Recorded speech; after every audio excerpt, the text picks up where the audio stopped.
Wake wacabanga nje kungani ivili bayenza abamnyama. Mina ngiyakholela ukuthi ingoba umuntu wesimame kumele aphile ngaphansi kwesithunzi somuntu wesilisa. Nawe uyazi ukuthi isithunzi sihleze simnyama.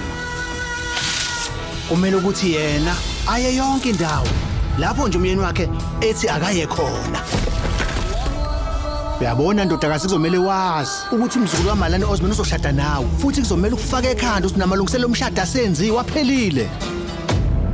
Uyena osezoba imuvi. Imfundo wenza ukuthi ukhohle ukuthi umuntu wesifazane uyini sona.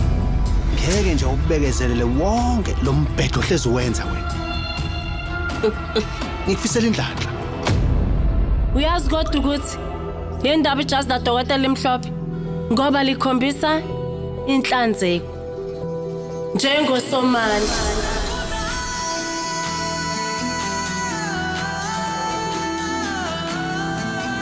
Ngikuthembisa lokho. Ngiyathembisa ngekwazi ukuhlala ngaphansi komuntu. Wena ngeke ngikuyeke udlule la ngidlule khona.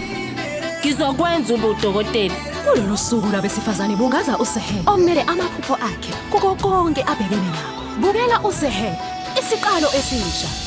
Siqala ngomhla ka-9 ku-August usukela ngoMsombuluko kuya kuLwesihlanu ngo-9:30 kuStar Khanya.